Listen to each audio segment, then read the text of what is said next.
Hari Hara Rama Krishna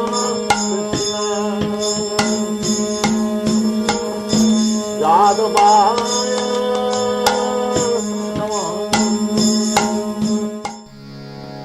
Vatyam Vatyam Apanam Manyante Mama Buddhaya Param Bhavam Majanato Mama Vayam Anutamam.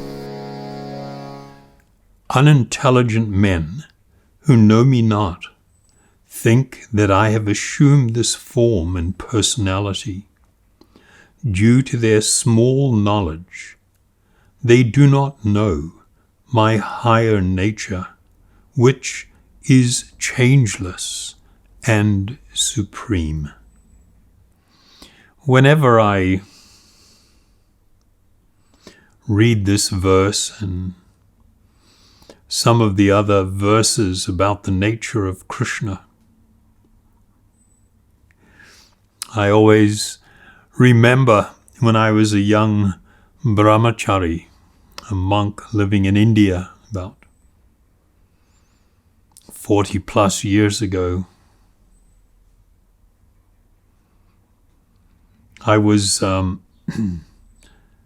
dressed in monk attire robes, and I was traveling on a train, and after a few hours I wanted to stretch my legs, so I walked to the area in between the carriages so I could stand up and walk around a little. And some gentleman had seen me walking down the aisle, and so he jumps up and follows me down to the end of the carriage and introduces himself very politely and asks me what exactly am I. And so I introduced myself as a devotee of Krishna, endeavoring in my life to actually become a real devotee. And his response to me was, "Oh, Krishna, yes, I am knowing Krishna and much, much more." And I thought that was hilarious. And it kind of, astonished me that somebody could make such a statement, because in spite of my ignorance and in spite of my youth, I had come to recognize that based on the authority of my Gurudev, on the authority of our great and illustrious lineage and of the Vedas themselves, that Sri Krishna was established as being the original personality of Godhead, which is something that will be addressed in this particular verse that we are reading.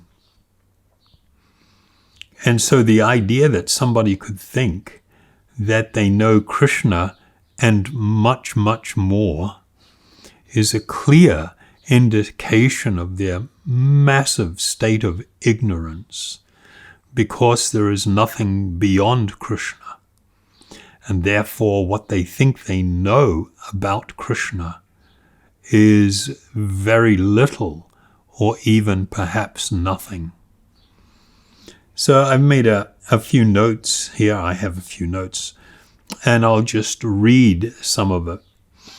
When Krishna personally appeared on this planet 5,000 years ago and displayed his various pastimes, many people did not recognize him as being the supreme personality of Godhead. Of course, some people may ask, well, why? Wouldn't it be obvious to everyone? And the answer is no. That in the presence of the Supreme Lord, one will see what they choose according to a person's state of consciousness. They will be either aware or in ignorance of who this personality is. it actually requires spiritual vision to see God. It is not by my power or anything. And so this is like an incredibly important point. Some considered that he was an ordinary person, or a prince, or simply the son of Vasudeva and Devaki. Some considered him to be a great sage or saintly person.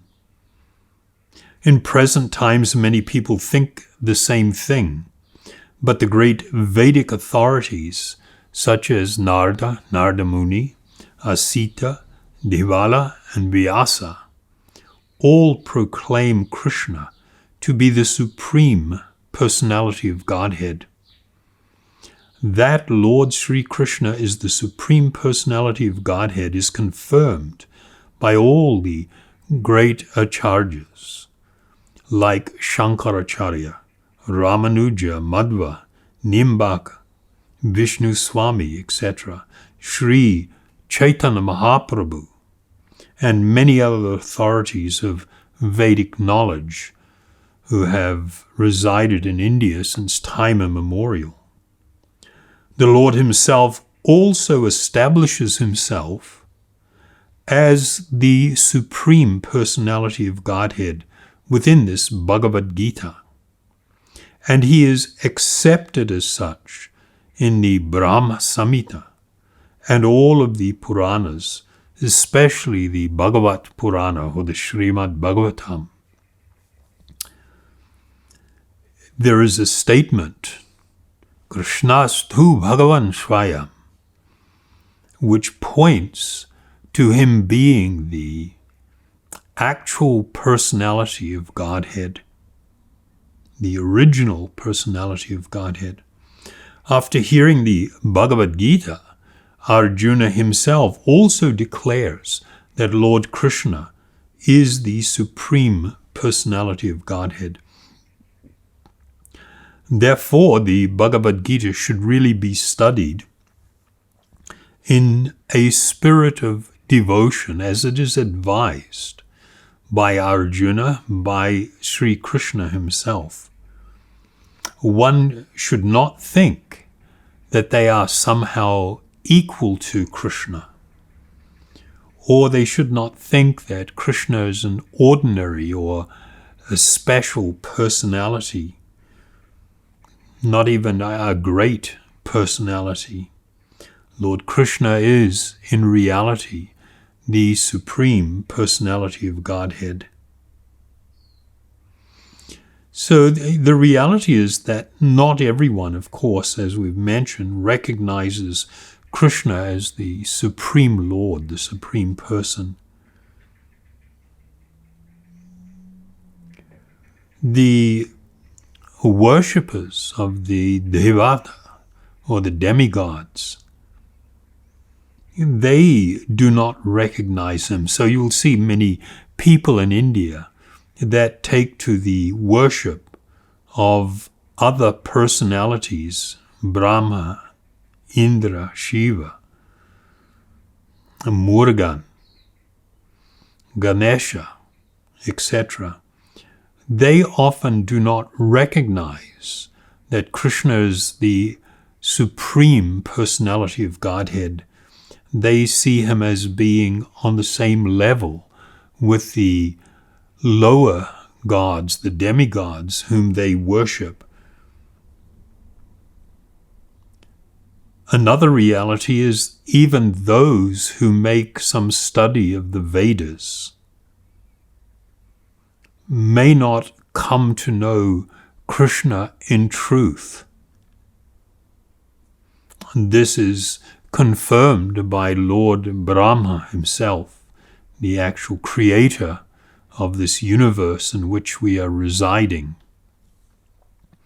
In the Bhagavat Purana, Lord Brahma prayed to Lord Krishna.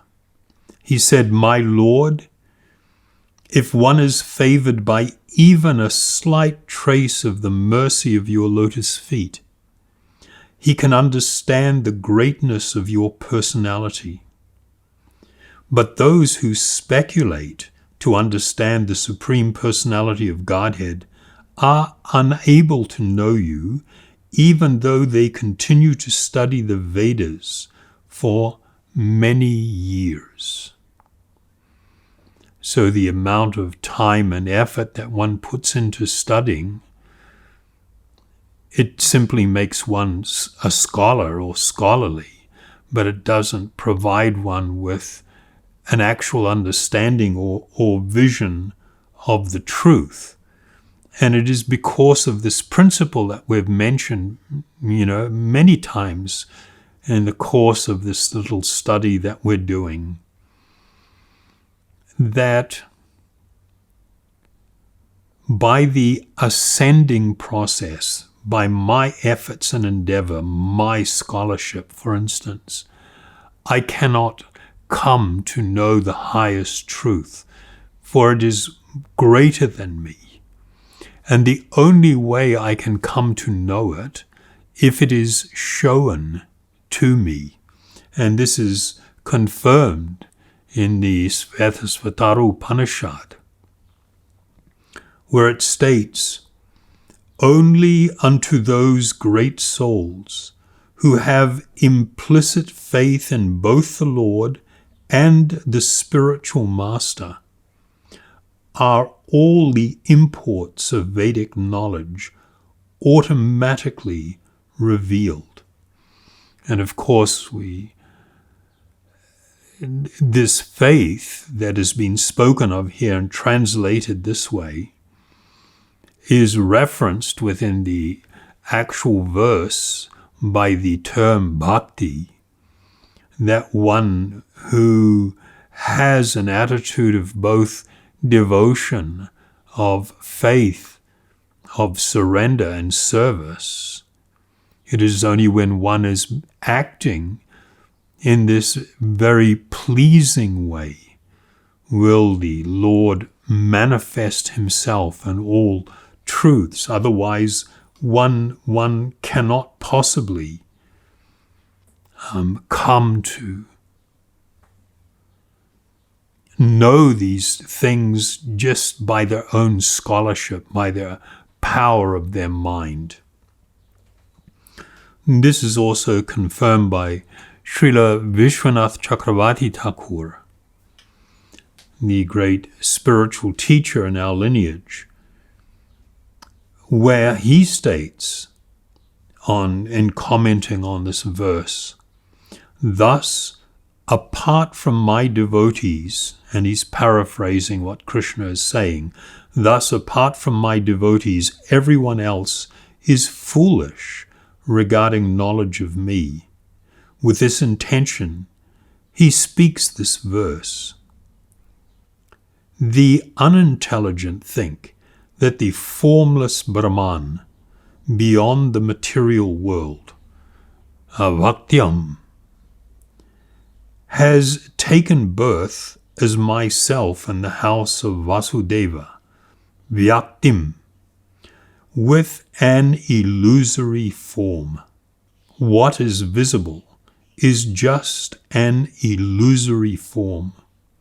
This is because they do not know my transcendental state.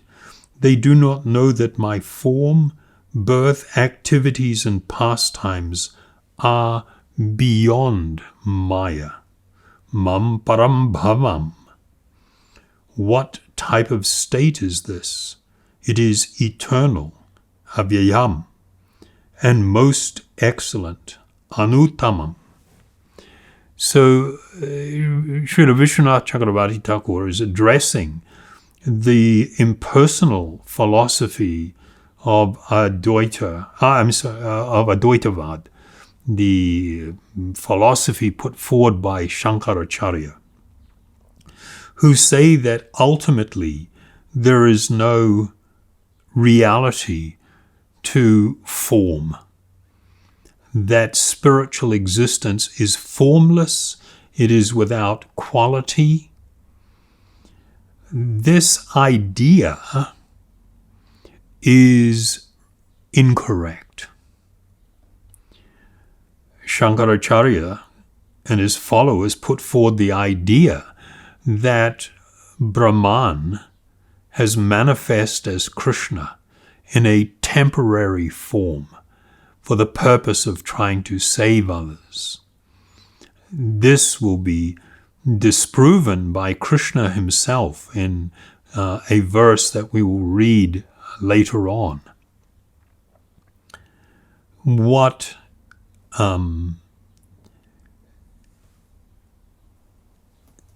is not understood is that what has been misinterpreted is that there is material form and there is spiritual form. There are material qualities and there are such things as spiritual qualities. And when it says that the Supreme is devoid of form and quality, it is referencing material form and material quality. For the highest spiritual truth, Sri Krishna has spiritual form and spiritual qualities. And there are so much evidence in the Vedas pointing to this reality and explaining it. So I'll just read from a commentary by Sridhar Swami, who is a very ancient spiritual authority from another lineage than ours, but who is accepted by all the great spiritual masters as being a very important spiritual authority. He states, one may wonder if the concerted effort to ingratiate oneself to a lesser god or demigod of one's choice is the same concerted effort as offering one's devotion to the Supreme Lord. Yet, the result is so obviously a vast difference in rewards. Then why doesn't everyone worship Lord Krishna exclusively and abandon the worship of all other inferior gods? The question is answered by the word ajananta, meaning oblivious. So this is a reference to a word in the verse which I'll just draw your attention to here.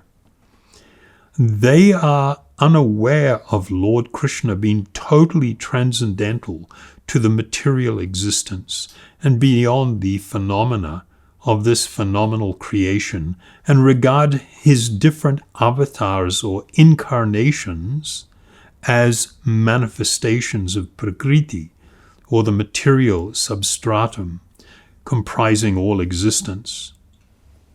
His supreme nature is eternal, immutable, and unsurpassed.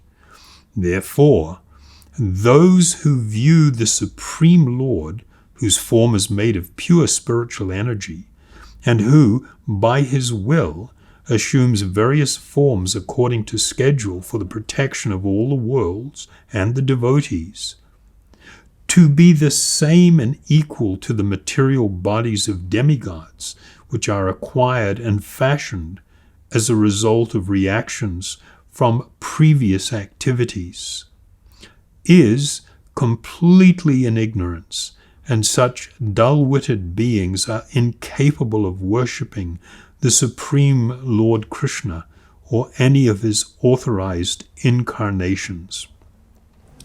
So this was rather scathing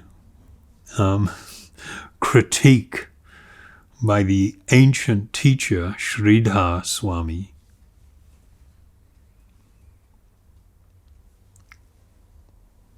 Drawing this massive distinction between the demigods or the devas, devata, who are factually jivas, with the exception being Lord Shiva. Lord Shiva is his own unique spiritual existence. He is a manifestation of Godhead who has become or come into contact with Tamaguna amongst the three guna avatars, Brahma, Vishnu, and Shiva. Brahma is in charge of the quality of the Rajaguna, the motive passion. Lord Vishnu is in charge of Sattva Guna. And Lord Shiva is in charge of the motive ignorance, or Tamaguna. And it is said, because of his performing this function, there has been a transformation of that absolute spiritual nature. And the example is given, if I take milk, and Lord Brahma was the one who used this example.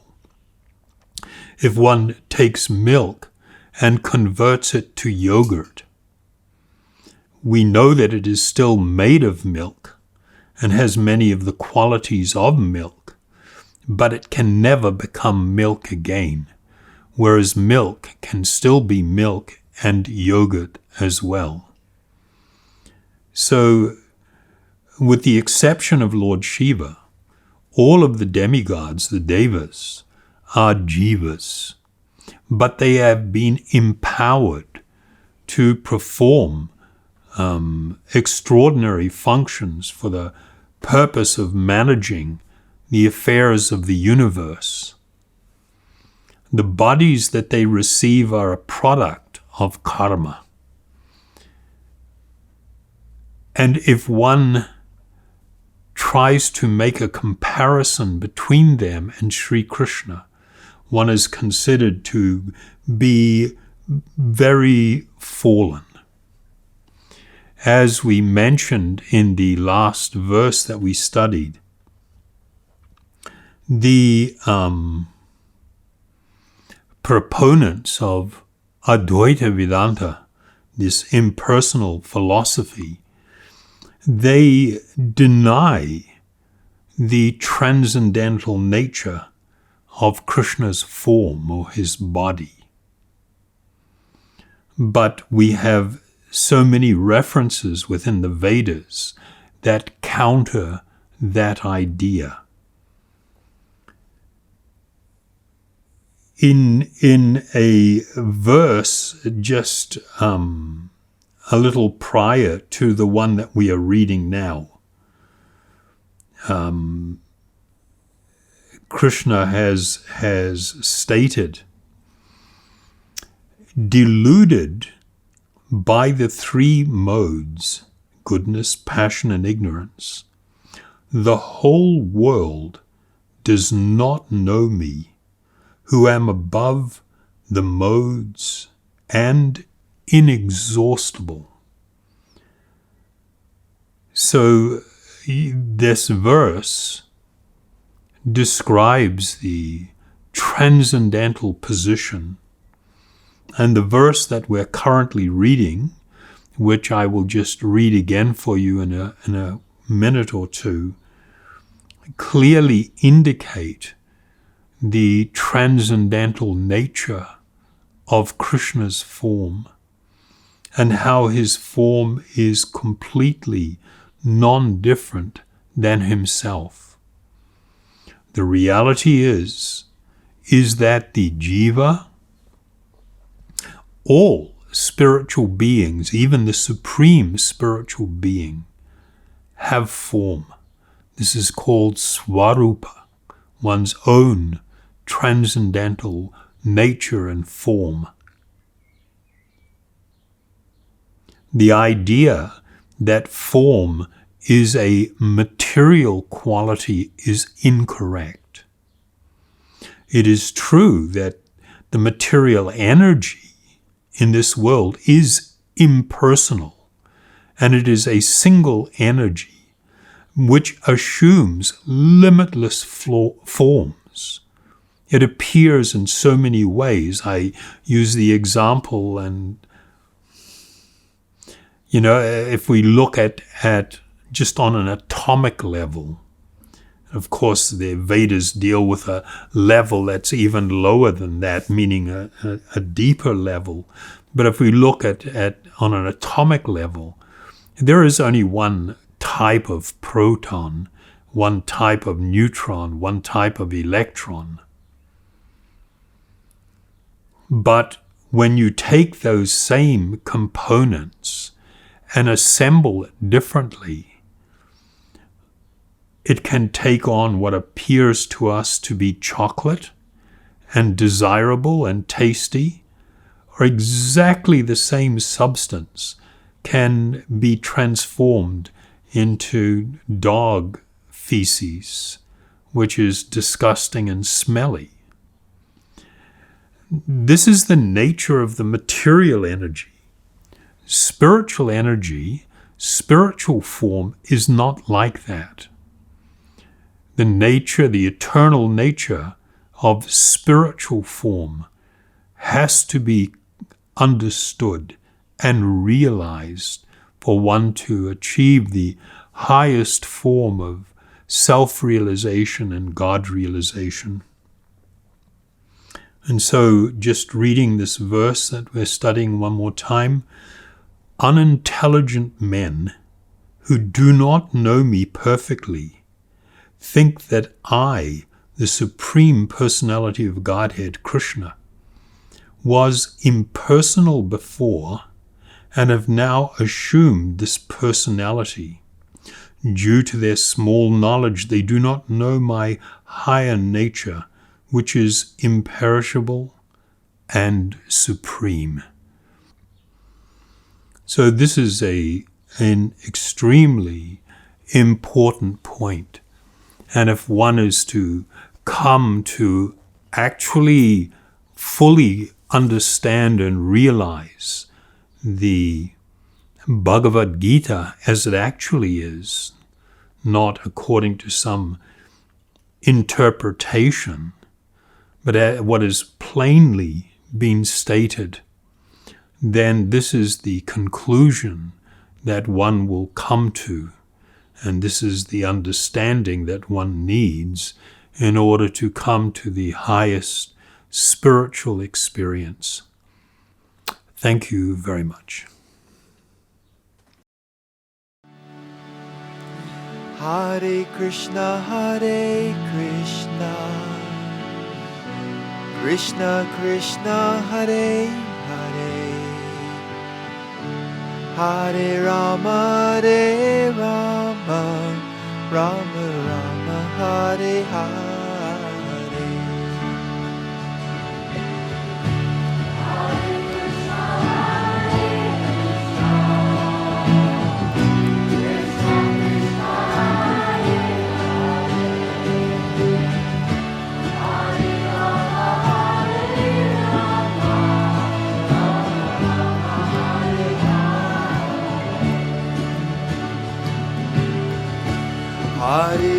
Hare Krishna, Krishna Krishna, Hare Hare, Hare Rama, Rama Rama, Hare Hare. Haribol.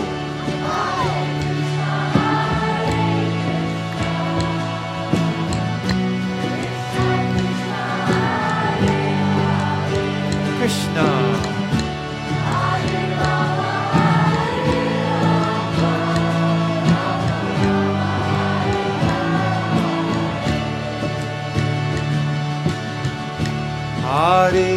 Hare Krishna, Krishna Krishna, Hare Hare, Hare Rama, Rama Rama, Hare Hare.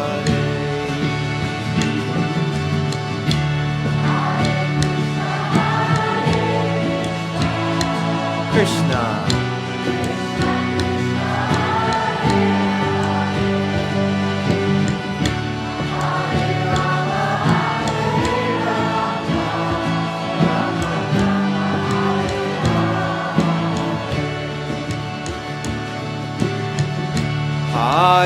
Krishna, Hare Krishna,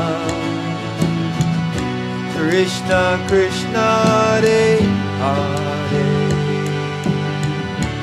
Hare Rama, Hare Rama, Rama Rama, Hare Hare.